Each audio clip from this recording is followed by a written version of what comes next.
Bonsoir, bienvenue sur Radio Sensation, votre mag où l'on veut parler de culture, d'économie, de vie associative, tout ce qui vous interpelle et vous parle. Nous repartons au Moyen-Âge autour d'un événement, les médiévales de Beaumont-le-Roger, les 9 et 10 juin prochains. Nous vous avions reçu la semaine dernière, Benjamin Ziebel. Bonsoir. Bonsoir. Et vous aussi, Madame Marie-Hélène Saval, adjointe au maire de Beaumont-le-Roger. Vous êtes organisatrice de cet événement.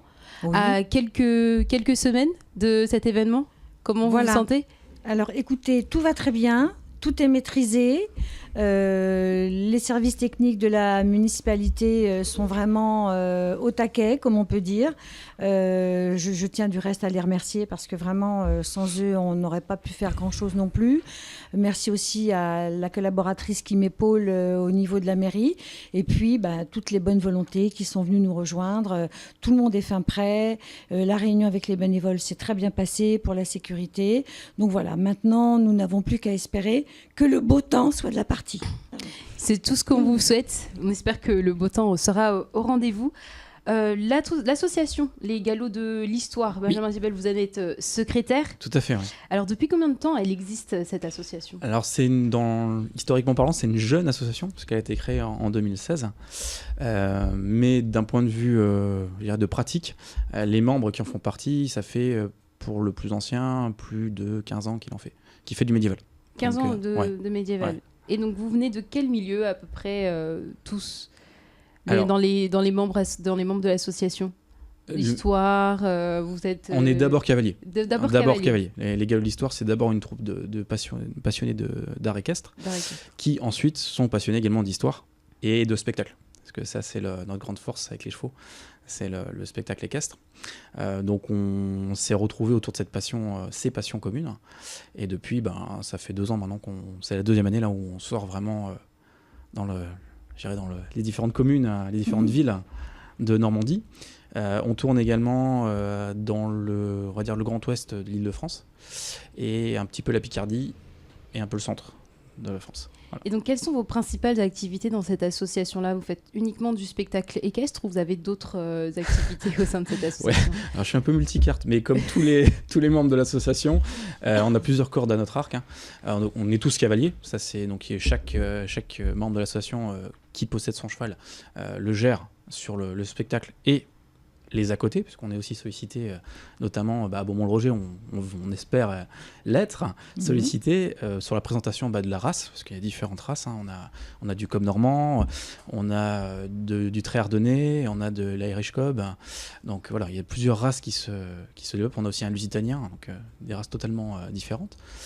Et donc on a une présentation aussi de l'art équestre au Moyen-Âge, parce que ça reste ça notre fonds de commerce. Et à côté de ça, alors là, pas tous les membres, mais une bonne partie ont des ateliers en fait. Donc par exemple, moi je présente un atelier les abeilles et le miel au Moyen-Âge. Donc j'explique aux gens la relation que les hommes du Moyen-Âge au XIIe, XIIIe siècle avaient avec l'apiculture. C'est une passion que vous avez, l'apiculture ? Oui, je suis aussi apiculteur amateur. Vous êtes apiculteur amateur. Oui, tout à fait. Ouais.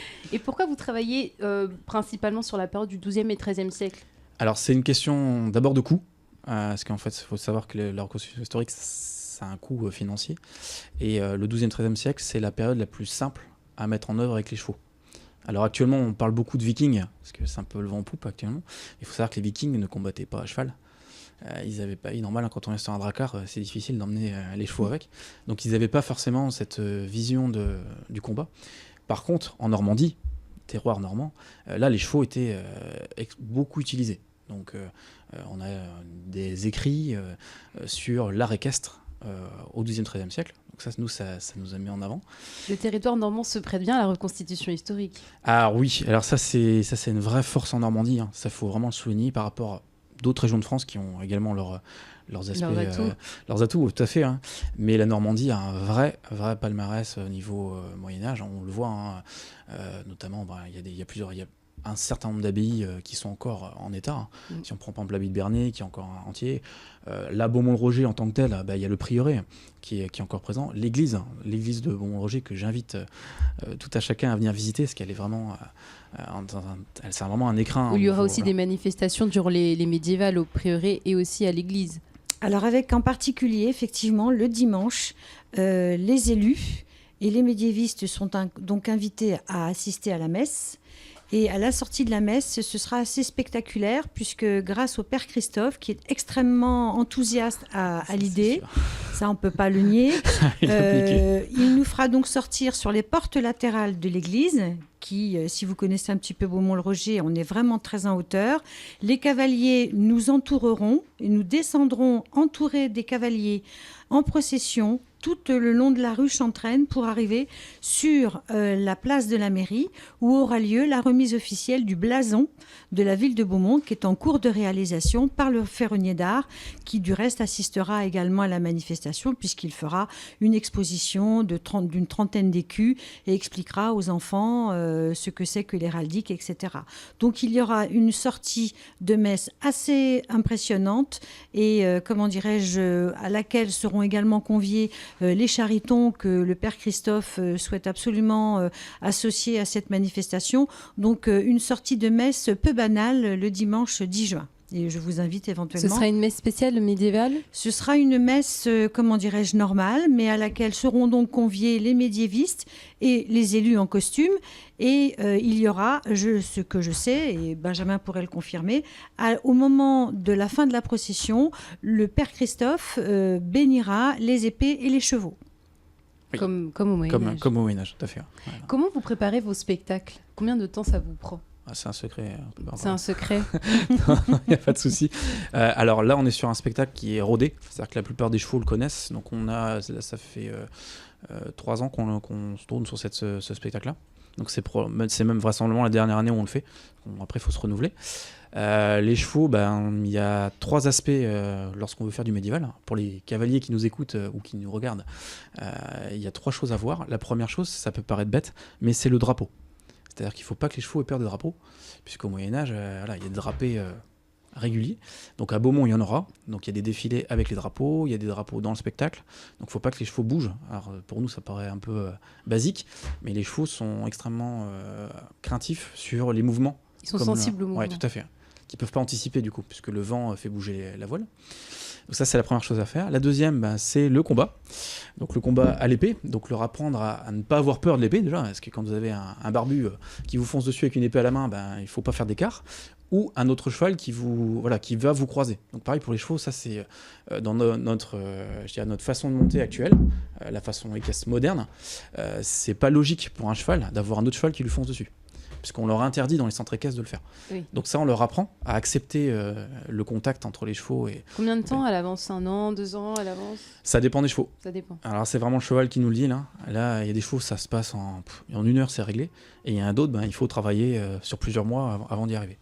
Et les races de chevaux que vous avez, c'est aussi des races qui existaient au XIIe et XIIIe siècle ? Alors, là, il y a des bémols, puisque la vraie race de cheval qui était utilisée à l'époque pour combattre, c'était le destrier.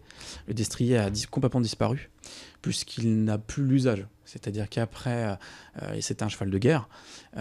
Or, comme quand on arrive au 18e, 19e, il faut des chevaux beaucoup plus légers. Et du coup, le destrier disparaît complètement, puisqu'on n'en a plus besoin, en fait, tout simplement. Mais on a des races, je dirais, différentes. On va du cheval de selle au cheval de trait. Notamment, on a un lusitanien, des cômes normands, un trait ardennais. Donc, ils sont assez impressionnants, d'ailleurs. Pour les chevaux de trait, ça fait sensation. Petit lapsus pour la radio. Exactement, Radio Sensation. Est-ce que vous proposez d'autres activités durant l'année, puisque vous avez dit que vous étiez apiculteur, du coup, amateur ? Oui. Alors, autour du médiéval, nous, on tourne sur différentes communes. On n'est pas que sur une seule prestation. Mais lorsqu'on est sur un campement médiéval, on a donc nos chevaux pour le spectacle et les défilés, les différentes interventions qu'on a au sein de la commune. Donc là, à Beaumont, il y a pas mal de sollicitations au niveau des chevaux, donc ils seront très présents. Parce qu'il ne faut pas oublier que la Normandie est quand même une terre équestre par excellence. Ça reste le Moyen-Âge et les chevaux sont très présents en Normandie. Et on aura alors ça c'est pour les enfants, on aura le parcours des petits chevaliers avec des poneys, donc là, des vrais poneys. Et ils auront un petit parcours à faire avec des petites épées en bois avant d'être adoubés chevaliers. Donc ça, c'est pareil. Ils vont être adoubés, chevaliers Voilà, et tout à fait. chevalières. Oui, alors pareil, hein, ça c'est quelque chose. Là, on retombe par contre dans le côté vraiment historique pur et dur. On montre aux gens aussi. D'ailleurs, il y a des gens, enfin des chevaliers, des combattantes très célèbres. La plus célèbre, la plus emblématique, c'est Jeanne d'Arc. Mais voilà, quand les gens disent les femmes à l'époque, elles combattaient pas, si. Elles combattaient, et notamment lorsque les seigneurs partaient en guerre, les terres, il fallait bien que quelqu'un les gère et les défende, le cas échéant. Et là, la dame du seigneur pouvait prendre des armes. Donc c'est pas quelque chose d'anecdotique ou voilà. Donc filles et garçons étaient formés au maniement des armes. Alors, pas tous, hein, on va dire que les gens du peuple non, mais dans tout ce qui était seigneurie, oui, les dames pouvaient prendre la tête des armées. Donc être formées à un moment donné au maniement des armes. Donc, on vous retrouve les 9 et 10 juin au Festival médiéval de Beaumont, les Rogers, et aussi le 14 et 15 août à Mortemer, si j'ai bien... tout à fait, 14 et 15 août à Mortemer, et le premier week-end de septembre à Montfort. On peut vous joindre comment ? Par Internet, on a un site Internet, hein, donc Les Galops de l'Histoire, tout Les simplement. Galops de l'Histoire. Ouais, @gmail.com. Alors, ça, c'est l'adresse. Ça, c'est l'adresse. Mais le site... site... ça, c'est, excusez-moi, le site. Le site, donc, c'est www.lesgalopsdel'histoire.com. Voilà. Merci beaucoup d'avoir répondu à nos questions et à notre invitation. Le MAG est à retrouver en audio et vidéo et en podcast sur notre site radiosensation.fr. Merci à vous. Au revoir.